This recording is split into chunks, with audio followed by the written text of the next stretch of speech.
সুরধ্বনি মানে সুরের ধ্বনি, এটা ভুল। সুরধ্বনি না, সুরধ্বনি। সুরধ্বনি মানে ভাগীরথের আনা পতিত পাবনী গঙ্গা। তো সেই সুরধ্বনি তীরে আজও গৌর কিশোর। তত্ত্বটির মনে একটু প্রশ্ন, গৌর কিশোর হলে আমরা তো জানি কিশোর কিশোরী দুইজন, সে মধুময় শ্রীধাম বৃন্দাবনে নন্দ কিশোর আর বৃষভানু কিশোর। এছাড়া তো আর কেউ কিশোর কিশোরী নাই। কেন নাই? বলে ওদের বয়স কোনোদিন বাড়েও না, আবার কোনোদিন কমেও না। নিত্য কিশোর, নিত্য কিশোরী। বলে তোমরা জানো না, ওই নিত্য কিশোরীতে এবার গৌর কিশোর রূপে শ্রীধাম নবদ্বীপে অবতীর্ণ হয়েছেন। তত্ত্বজ্ঞ বললেন ব্রজের নন্দ কিশোর এবার গৌর শ্রীধাম নদী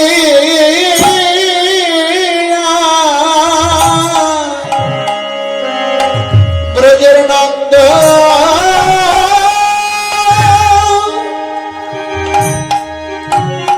নন্দ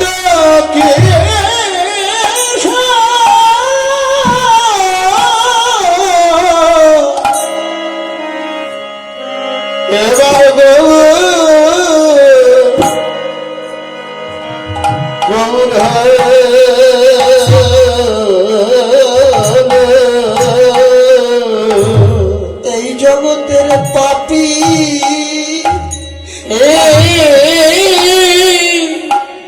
পাপী তাপী তাপী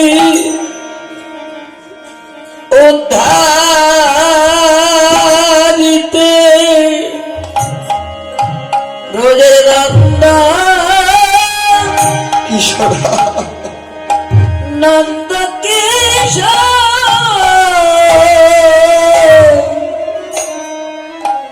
এবার গৌর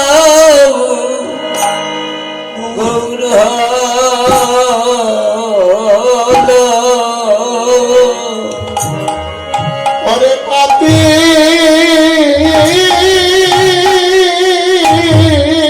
তাপী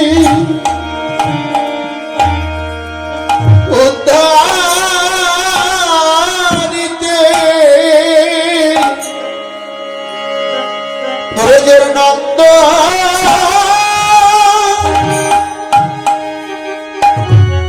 নন্দ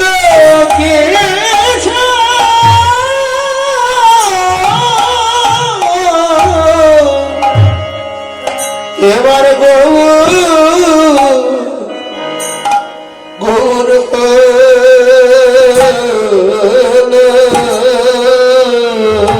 এই জগতের প্রতি দিকে তো তরাবে তরাবে বলে ব্রজের নন্দ নন্দ কিশোর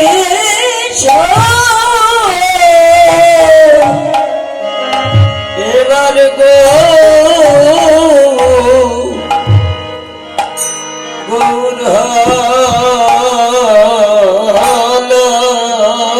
জগতের প্রতি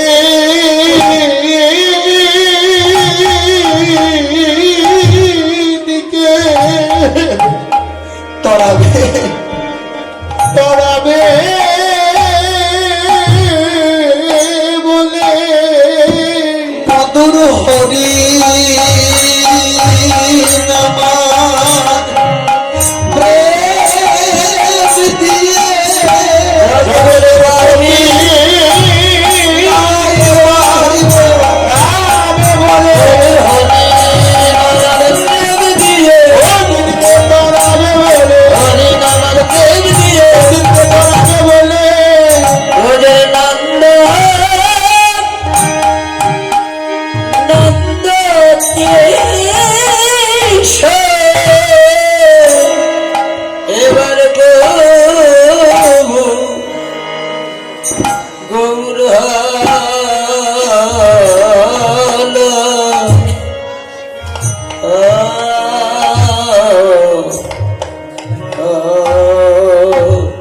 জগতের যত পতি অধম পাষণ্ড জীব কৃষ্ণ ভোলা বহির্মুখী, কৃষ্ণকে যারা ভুলে মায়ার দাসত্ব নিয়েই যারা গেছে, হইয়া মায়ার দাস জীব করে নানা অভিলাষ, যাকে মনে রাখবার কথা তাকেই গেছে ভুলে। তো এই পতিত পাষণ্ড জীবেদেরকে উদ্ধার করতে স্বয়ং ভগবান গোলক বিহারী নিজেই কাঙাল বেশে নদিয়ায় এসেছে। আচ্ছা, ত্রেতা যুগে রামচন্দ্র আসলেন কার ঘরে? রাজার ঘরে। রঘুপতি রাঘব রাজা রাম, রাজার ঘরে জন্ম নিলেন, এমনকি নিজেও রাজা হলেন। শ্রী গোবিন্দ লালিত পালিত বৃন্দাবনে নন্দ রাজার ঘরে, আবার তিনি নিজেই দ্বারকা নগরীতে নিজের রাজধানী স্থাপন করে তিনি হলেন দ্বারকা নরেশ। যদিও সিংহাসনে গোবিন্দ বসে নাই, কারণ সিংহাসনে বসার অধিকার যদু বংশের নাই, অভিশাপ। সিংহাসনের নিকটে বসেই কৃষ্ণ যদু বংশ শাসন করেছে, কিন্তু রাজা। আচ্ছা, গৌর হরি যখন আসলে, আমার তো জানা মতে 500 বছর আগে রাজ শাসনই ছিল পৃথিবীতে। এখন যেমন দেশে দেশে সরকার শাসন, এটাই এই কিছু বছর আগে এসেছে, কিন্তু পূর্বে ছিল রাজ শাসন। তার মানে 500 বছর আগে যথেষ্ট রাজা ছিল, কিন্তু গৌর হরি কোন রাজার ঘরে গেলেন। এখনো যারা গৌর ভক্ত যারা আছে, তারা অন্তরে একটু দুঃখ পায়। প্রভু, ওই টোলে পড়ানো পণ্ডিত জগন্নাথ মিশ্র, তার ঘরে জন্ম নিয়ে না জানি তোমার কতই কষ্ট হয়েছে। তুমি কি কোনো রাজার ঘরে জন্ম নিতে পারো নাই? ভগবান দেখলেন না না না, রাজার ঘরে কেন যাব? কারণ কলিতে ভগবানই যে কাঙালের ঠাকুর। কাঙালের ঠাকুর, এই কারণে উনি কাঙালের ঘরেই এসেছেন। নিজে কাঙাল হয়ে জগৎজীবকে কাঙাল করেছেন। ভগবান দেখলেন এটা আর সেই যুগ নাই, পাপে ভরা যুগ, সতের মূল্য নাই, অসত্যের মূল্য এই যুগে বেশি। প্রকৃত জিনিসকে কেউ বুঝবে না, যেটার দরকার নাই ওটা নিয়েই সবাই খুব মাতামাতি করবে। এটাই হচ্ছে এই কলিযুগের প্রভাব, এটা কলিযুগের প্রভাব। প্রভু দেখলেন এই যুগে কাউকে বলে বলে কিছু শিখানো যাবে না,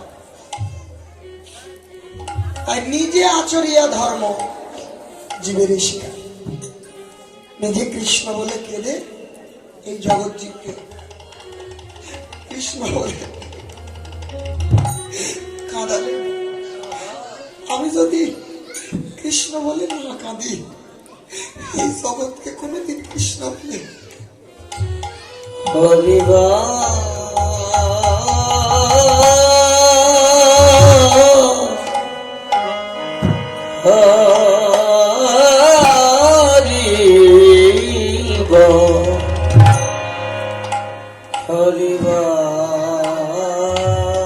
নিজে কৃষ্ণ বলে কেঁদে জগৎকে কাঁদাবো। আপনারা সামনে কীর্তন শুনতে বসলে আমার এই জায়গাটাই খুব কীর্তন করতে খুব কষ্ট হয়, আনন্দ। কি বলবো কি করব বুঝে উঠতে পারি না, কারণ ভাগবতীয় কথা শাস্ত্রে যেটা বলছে ভক্তকে শোনালেই আনন্দ পাওয়া। ভাগবত পড়তে কোথায় বলেছে? যেখানে সেখানে ভাগবত পড়ার নিয়ম নাই, কোথায় বলবে ভাগবত পড়ো গিয়া বৈষ্ণবেরও ঠাঁই। শোনার মানুষ না থাকলে আনন্দ লাগে না। কেন এসেছেন গৌর? না এই পতিত জীবেদেরকে উদ্ধার করবে। বেলিয়া পুরান্ন কালে সুরধ্বনির তীরে নাম সংকীর্তন করছে। নামের ধ্বনি যখনই ভক্তদের করণে গেলেন, ভক্তেরা আর ঘরে থাকতে পারলেন না। অন্ধতার নয়নের দৃষ্টি শক্তি ফিরে পেলেন, বধির শ্রবণ শক্তি ফিরে পেলেন, পঙ্গু চলন শক্তি ফিরে পেলেন, মূক তিনি তার বাক্য ফিরে পেলেন। সকলেই গৌরাঙ্গের সম্মুখে এসে দাঁড়ালেন। গৌর বদনে ওই মধুময় কৃষ্ণ নাম শ্রবণে এমন কেউ নাই যে তার নয়ন অশ্রু ঝরছে না। কেউ হয়তো প্রতিজ্ঞা করছে, না না কাঁদবো না, যত কথাই বলুক কাঁদবো না, কিন্তু ওই নামের গুণে আপনা আপনি নয়ন হইতে অশ্রু ঝরছে। মহাপ্রভু নাম করতে করতেই ভক্তদের দিকে বাহু প্রসার করে ডাকতে লাগলে, একবার এসো ভগত,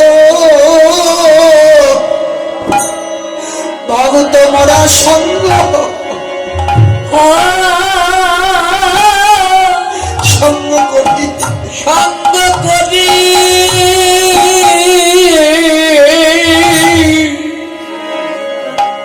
একেবারে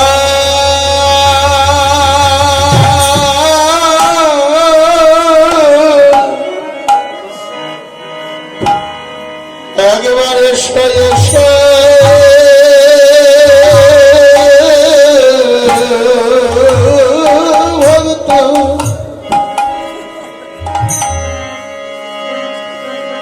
মোরা সঙ্গ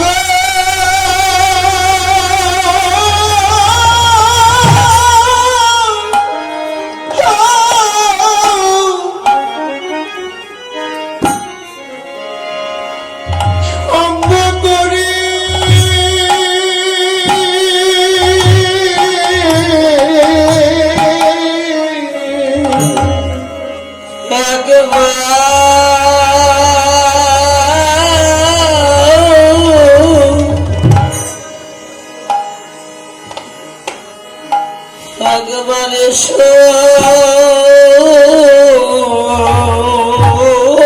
ভক্ত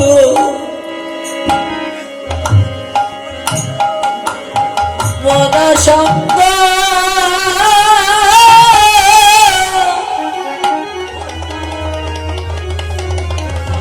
মনা সঙ্গ করি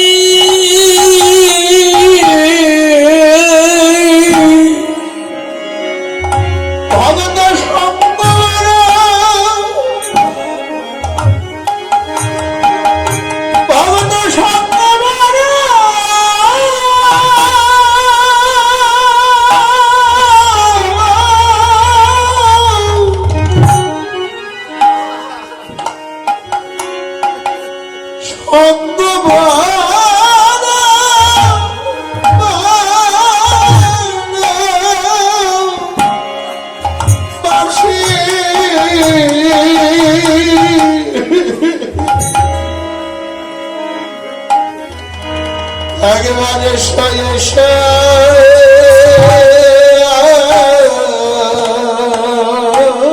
ভক্ত মোরা সঙ্গ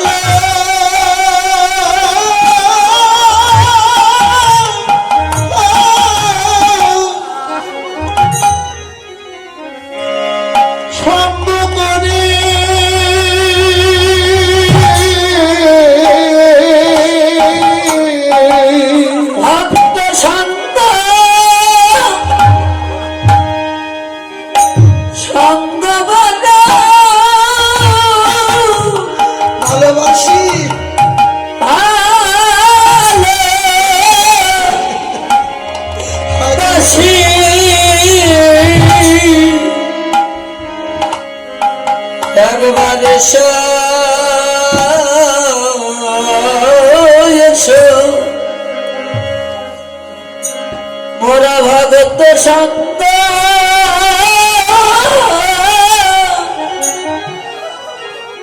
সঙ্গ করি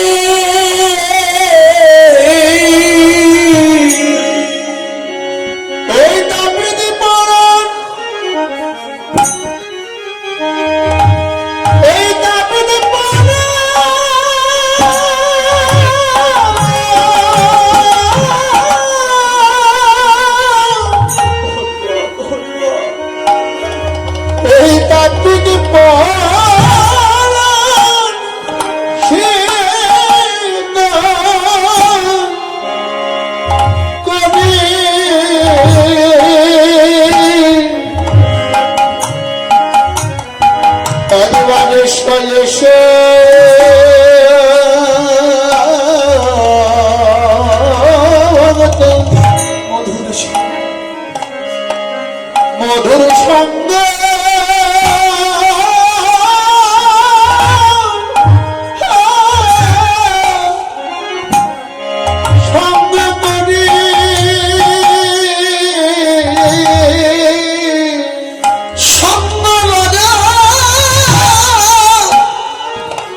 ভক্ত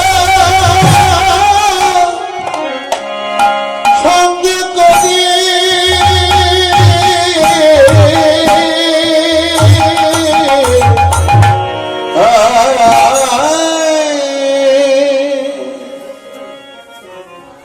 যে এই সহচর ভক্তদের দেখেছে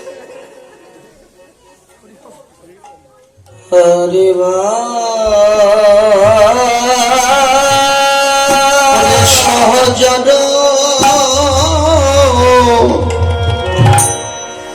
বনমেলি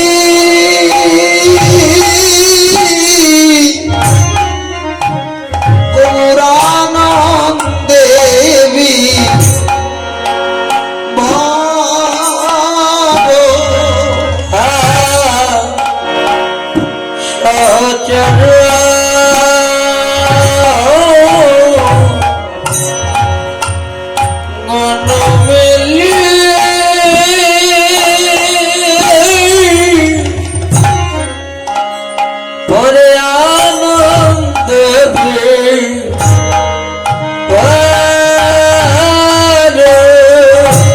মনেতে বলেছে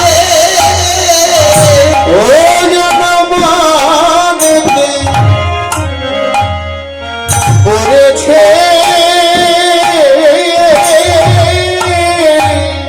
ওই বৃন্দাবনে পুলিন বিহার মনেতে পড়েছে ওই বৃন্দাবনে পুলিন বিহার জনমনেতে পড়েছে ওই যমুনা পুলিন বিহার কৃষ্ণ ভাবে গৌর হরি যমুনা পুলিন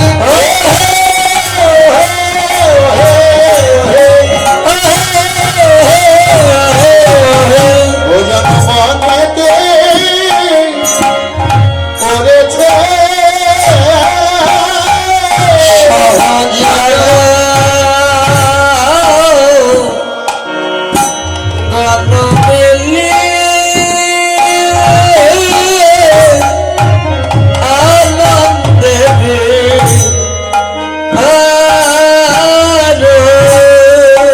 সহচরকে মানে যারা ব্রজে ছিল তারাই তো নদীয়াতে এসেছে ভক্তমন্ডলী মায়েরা যুগে যুগে জন্মে জন্মে আমাদের পিতা মাতার পরিবর্তন হয়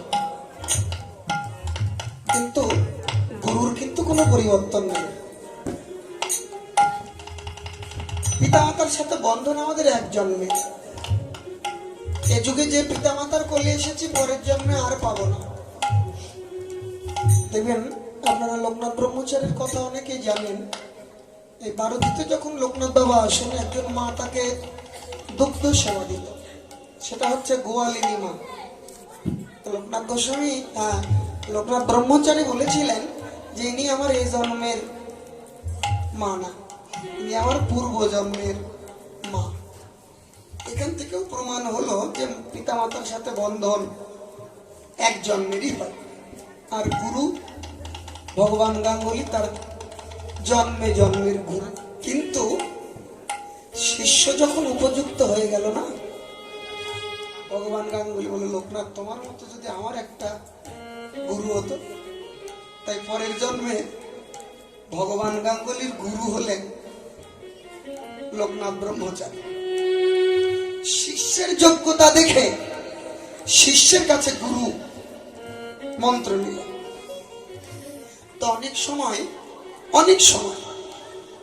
শিষ্যের জন্য গুরু কাঁদে গুরুর জন্য শিষ্য কাঁদে বৃন্দাবনে একজন বৈষ্ণব একটা গুহার সামনে 1 বছর দাঁড়াই আছে লাল রঙের শালু কাপড় দিয়ে কি জানি একটা বাঁধা পকেটে নিয়ে 1 বছর বাবাজি কারোর সাথে কথা বলে না মাটির নিচে গুফা করা আছে সন্ধ্যাবেলা করে বের হয় মধুকরি করে এনে প্রসাদ পেয়ে আবার গুফায় প্রবেশ করে 1 বছর পরে জিজ্ঞাসা করলো তুমি কে বললে আমি আপনার চরণে আশ্রয় নেওয়ার জন্য এখানে দাঁড়াই আছি বললো না আমি তো কাউকে দীক্ষা দেই না তো তোমার কক্ষে কি?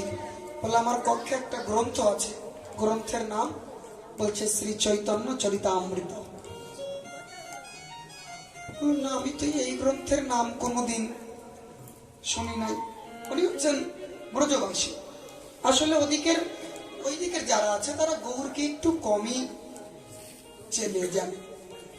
আমাদের ডক্টর রাধা গোবিন্দনাথ তিনি বললেন, যার গৌর জানা হয়নি তার কিছুই জানা হয়নি, যার গৌর জানা হয়েছে তার জীবনে সব জানা হয়ে গেছে। গৌর না জানলে তার কিছুই জানা হয়নি। ধ্যান চৈতন্য যে না মানে সর্বোত্তম হইলে তারে অসুরে গণ, তা সবার বিদ্যাপাঠ ভেগ কলা হল। হ্যাঁ, গৌর না জানলে তার কিচ্ছু জানা হয়নি। তাহলে বললো চলো আমার সঙ্গে একটু আমার গুফায় চলো, এখানে চৈতন্য নাম শুনেই প্রেম এসেছে। এটা তো চরিতামৃতের মধ্যেই আছে। কৃষ্ণ নাম করে অপরাধীর বিচার। কৃষ্ণ নামে 10 প্রকারের নাম অপরাধ, কিন্তু নিতাই গৌরাঙ্গ নামে নাই এসব বিচার। নাম লইতেই প্রেম দেয় বহে গদ গদ অশ্রুধা। 1 বছর চৈতন্য চরিতামৃত কথা শ্রবণ করলেন শিষ্যের মুখ থেকে। শ্রবণ করতে করতে তার প্রথমে প্রেম ছিল কানাই বলাইয়ের প্রতি, কিন্তু চৈতন্য শোনার পরে প্রেমটা চলে আসলো নিতাই গৌরাঙ্গের প্রতি। 1 বছর পরে দীক্ষা দিল। কেন দিল? বলো, তোমাকে যদি শিষ্য না করি তাহলে আমি একটা রত্ন হারিয়ে ফেলবো, আর তোমাকে যদি আমি মন্ত্র দিই তাহলে জানবো এত কিছুর মধ্যে আমার একটা সম্পদ আমার কাছে আছে। মন্ত্র নিলেন। মন্ত্র নেওয়ার পরে গুরুদেবকে বললেন, গুরুদেব এবার যে আমাকে নবদ্বীপে ফিরে যেতে হবে, আমি গৌর ধাম থেকে এসেছি, আবার আমি গৌর ধামেই ফিরে যাব। এ কথা শুনে গুরুদেব গড়াগড়ি দিয়ে কাঁদছে।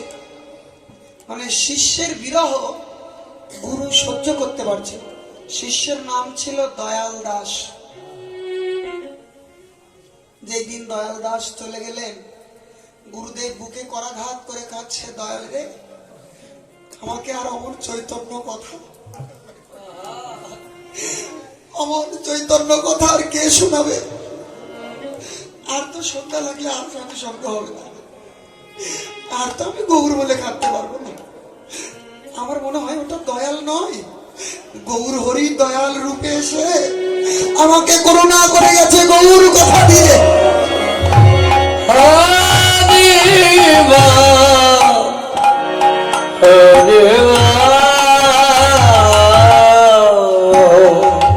আমার মনে হয় ও দয়াল নয়, দয়াল নয়, নিশ্চয় আমার গৌর। না হলে কোনোদিন গৌর কথাতে এত প্রেম আসে। গুরু কাঁদছে শিষ্যের জন্য, দয়াল দয়াল দয়াল বলে কাঁদছে। এটা হচ্ছে সাধু সঙ্গের প্রভাব। সাধু সঙ্গ সর্বশাস্ত্রে কয়, লব মাত্র সাধু সঙ্গে জীবের সর্বসিদ্ধি হয়। সাধু সঙ্গে অবৈষ্ণব সেও বৈষ্ণব হয়। অগঙ্গার জল যেমন গঙ্গাতে পড়ে। সাধু সঙ্গ করলে তার গুণ আছে। তাই জীবনে যখনই সময় পাবেন সাধু সঙ্গ করবেন। অসৎ ব্যক্তির সাথে সঙ্গ করার চাইতে সাধুকে নকল করে চলাও ভালো।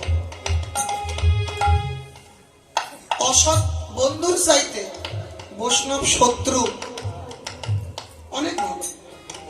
যার মুখে ভাই হরি কথা নাই তার কাছে তুমি যেও না। যারে দেখিলে হরি যাও ভুলে তার মুখ পানে তুমি চেও না। সেই বন্ধু বন্ধু নয়, সেই মাতা মাতা নয়, সেই পিতা পিতা নয় যে কৃষ্ণ ভজন থেকে সরে যেতে পারে। তিনি আমার বন্ধু, তিনি আমার আত্মীয়, তিনি আমার পরম বান্ধব, যিনি আমাকে কৃষ্ণ উপদেশ করে, যিনি আমাকে হরিনাম করার জন্য আদেশ করে, তিনি হচ্ছে জীবনের একমাত্র শ্রেষ্ঠ বন্ধু। তার মধ্যে এত বড় বন্ধু আর কেউ। তাই সহচর গণ মিলিয়ে আনন্দে বিভব। প্রযোজনদের নিয়ে আনন্দ করে গৌরী সেই পুলিন বিহার করছে। ও খেলায়ে বিনোদ খেলা ওরে খেলায়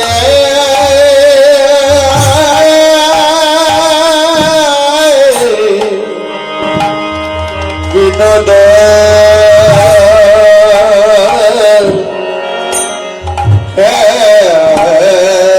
খেলা আমার গোরা বন মালি রে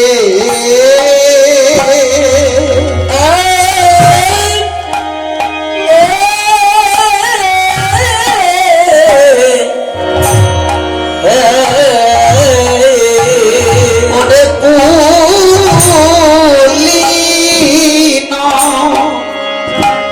বিহারে করে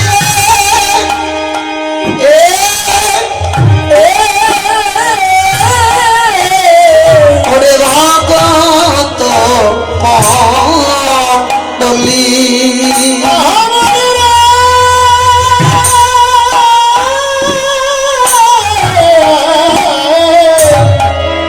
ওরে পুলিন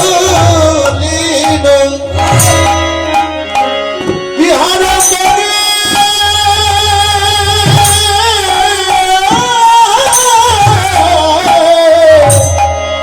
ওরে ভাগা তোমার মণ্ডলী মণ্ডলী রে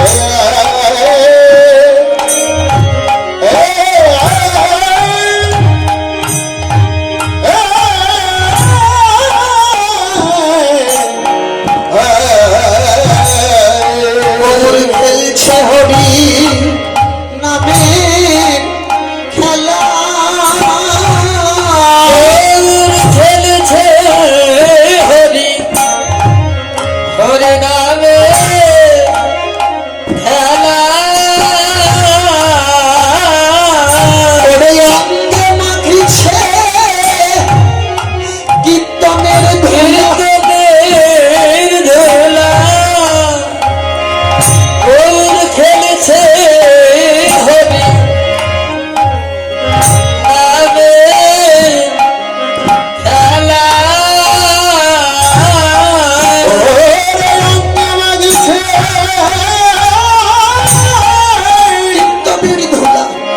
কীর্তনের ধুলা খেলেছে হরি হরি নামে খেলা অঙ্গে মাছে কীর্তনের ধুলা বল হরি বল হরি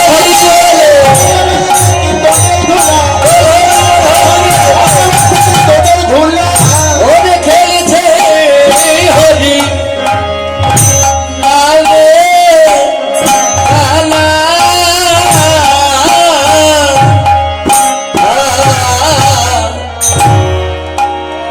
বলে তো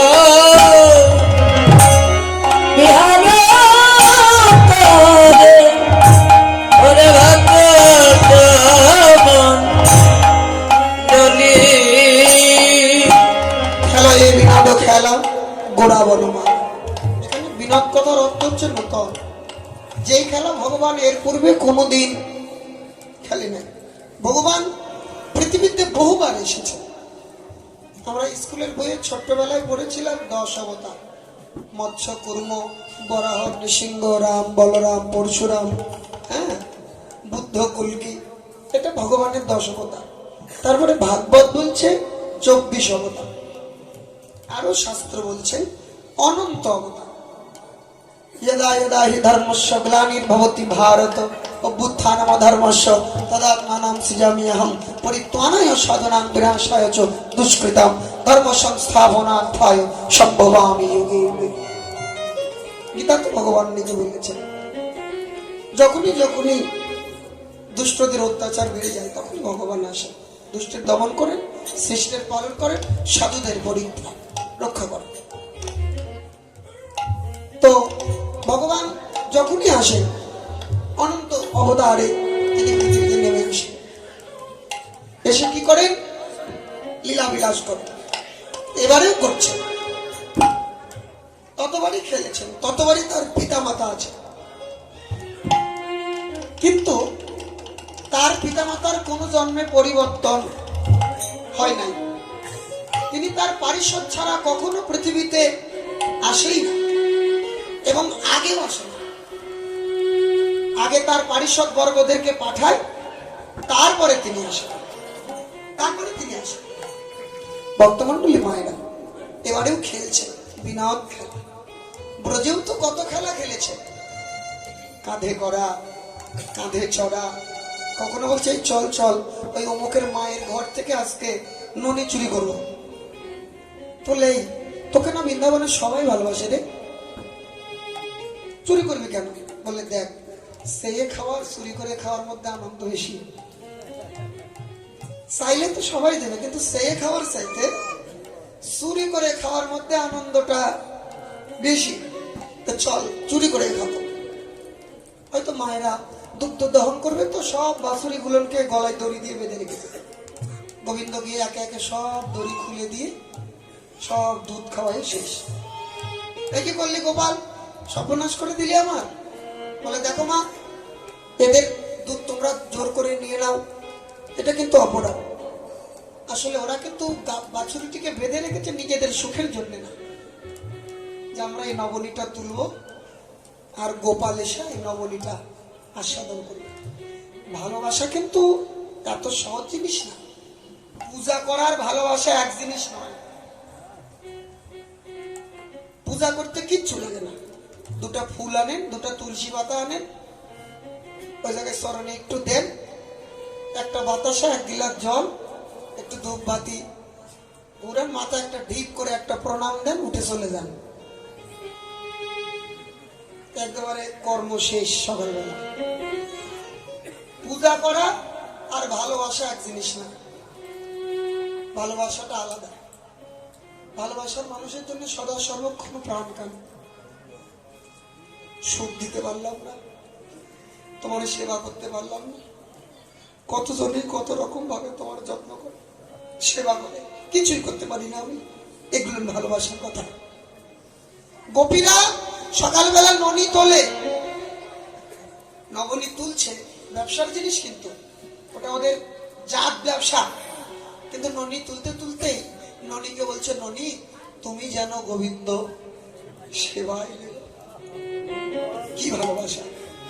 এখন কিছুটা সময়ের জন্য মন্দ বুদ্ধিতে মায়ার কারণে ননী নিয়ে যখন যাচ্ছে, গোচারার মধ্যে গোবিন্দ এসে ননী তুলে নিলেন, গাছ থেকে তুলে নিয়েছে, এখন নিয়ে খাচ্ছে। বলে কৃষ্ণ, এটা কি তোমার উচিত? হ্যাঁ, ননী কেন কেড়ে নিলে? বলো মা, দোষ তো আমার না, দোষ তো তোমারই। তুমি যে নিবেদন করেই রেখেছো। নিবেদন করা জিনিস আমার জিনিস, আমি নেব না তো কে নেবে? তাই গোবিন্দ চরণে নিবেদিত হয়ে থাকতে হবে সবাইকে। এ কথা প্রভুকে প্রত্যেক দিন জানাবে মা, যে প্রভু আমি হচ্ছি তোমার। অনেকে বলে না তুমি আমার হও, এটা ভুল। তুমি আমার হবে কিনা ওটা আমার দেখার কোনো প্রয়োজনই নাই। আমি কতটা তোমার হতে পেরেছি এটাই হচ্ছে আসল। তুমি আমার হও না হও তাতে দুঃখ নাই, কিন্তু আমি যেন তোমার হয়ে থাকতে পারি এটাই হচ্ছে আসল কথা। খেলা খেলছে, এই জড়জাগতিক বহু রকমের খেলা আছে, কিন্তু সব খেলা খেলতেই দুটি করে পক্ষ লাগে। এক পক্ষের জয় হয়, আর এক পক্ষে পরাজয়। কৃষ্ণ নামের খেলা, বলে দেখো বাবা, এই খেলা 10,000 জনেও খেলতে পারে, 10 জনেও খেলতে পারে। গুরুর কৃপা হলে একা একাও ঘরের কোণে বসে থেকে খেলা যায়। জানো, এই খেলায় অংশগ্রহণ করলে আনন্দ। তাহলে জয় পরাজয় খেলায় তাদেরই জয় রে,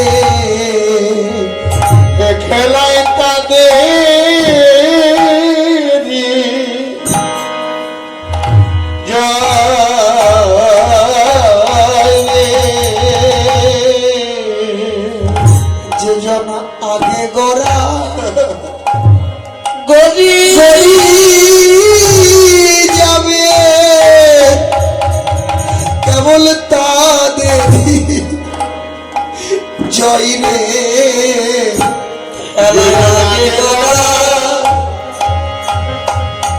গড়ি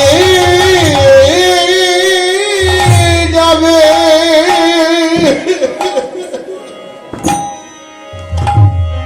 খেলায়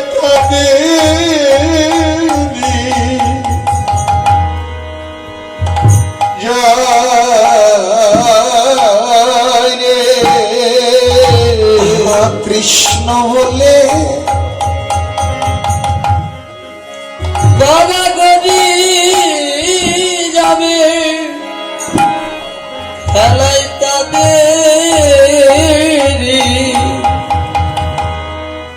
যাই রে যাদের হা কৃষ্ণ বলিতে কানে দিবে খেলায় তাদের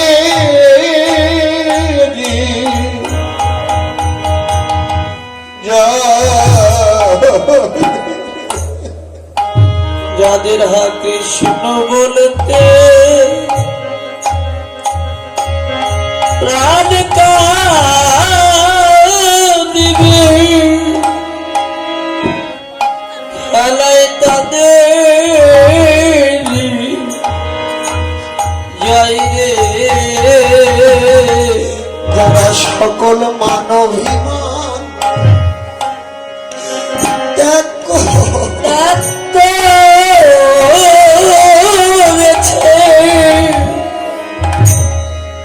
খেলায় তাদের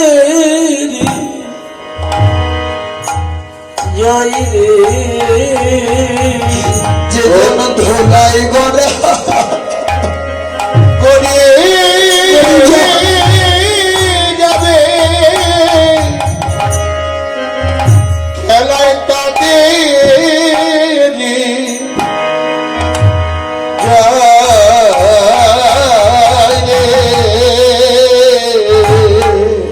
যারা ধুলাই গড়া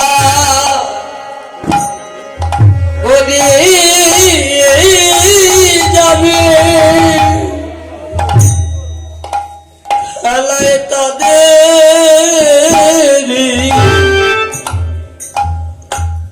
যাই রে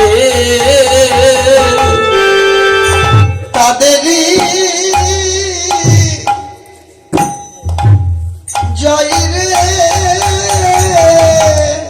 খেলায় তাদের যাই রে ধোলাই গড়া গড়ি যাবে হা কৃষ্ণ গো নিত্য বলে ধোলাই গড়া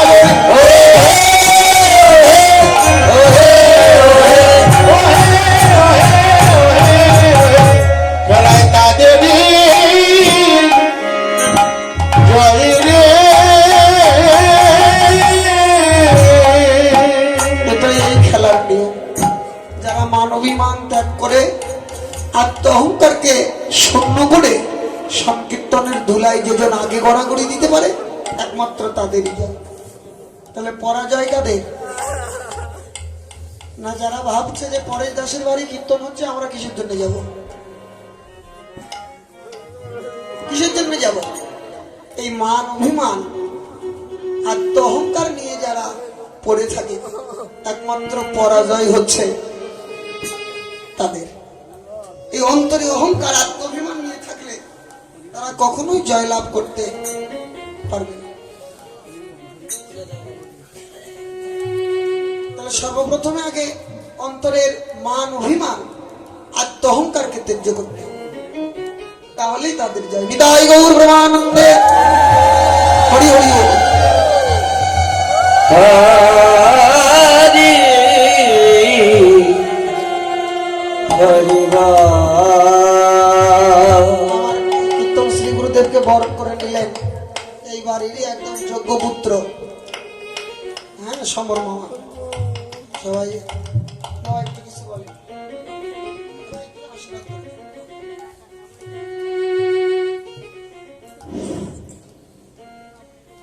আজকে আপনাদেরকে ফিরে দেখা বলে একটা কথা আছে না, দেখার তো কথা ছিল না, বাবা আজকে ফিরে দেখা। এই ফিরে দেখার জন্য আপনাদের একান্ত আশীর্বাদ, আপনাদেরকে দেখবার সৌভাগ্য আমাকে দান করেছে।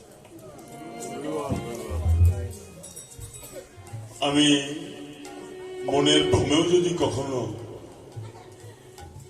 কোনো মা ভগ্নীকে, মা বোনকে, ভাই ব্রাদারকে, আমার পিতৃবর্গীয় বা আমার সহচরদেরকে কোনো অজানায় ব্যথা দিয়ে থাকি, আজকে সংকীর্তন যজ্ঞে দাঁড়িয়ে আমি করজোর পূর্বক ক্ষমা প্রার্থনা করছি।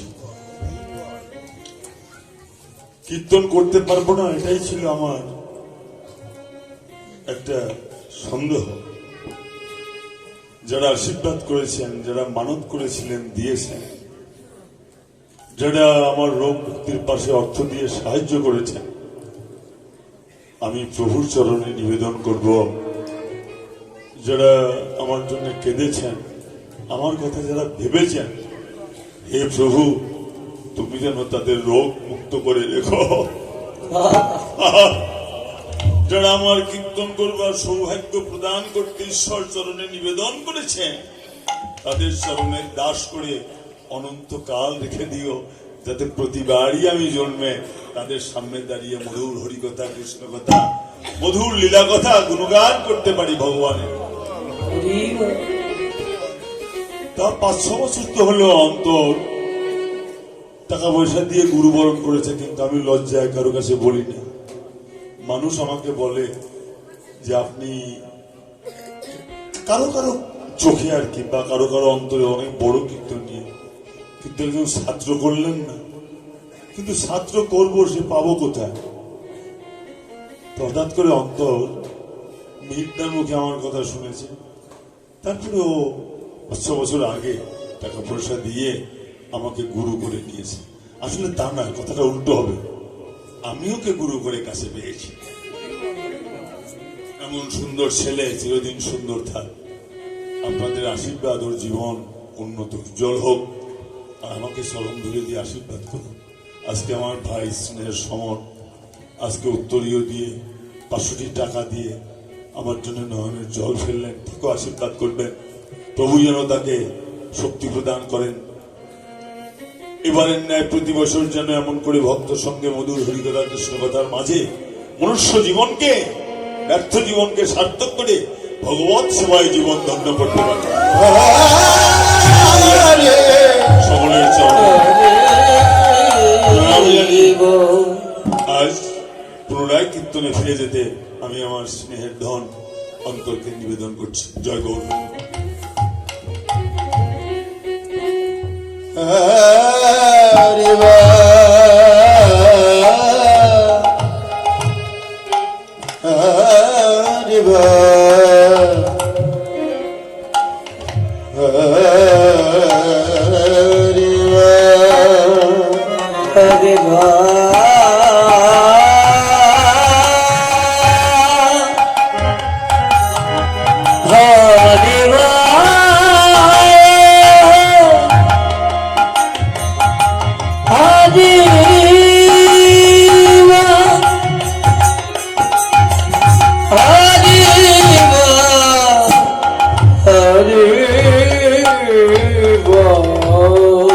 বিনোদ খেলায় মত্ত হয়েছেন শ্রীমান গৌরসুন্দর।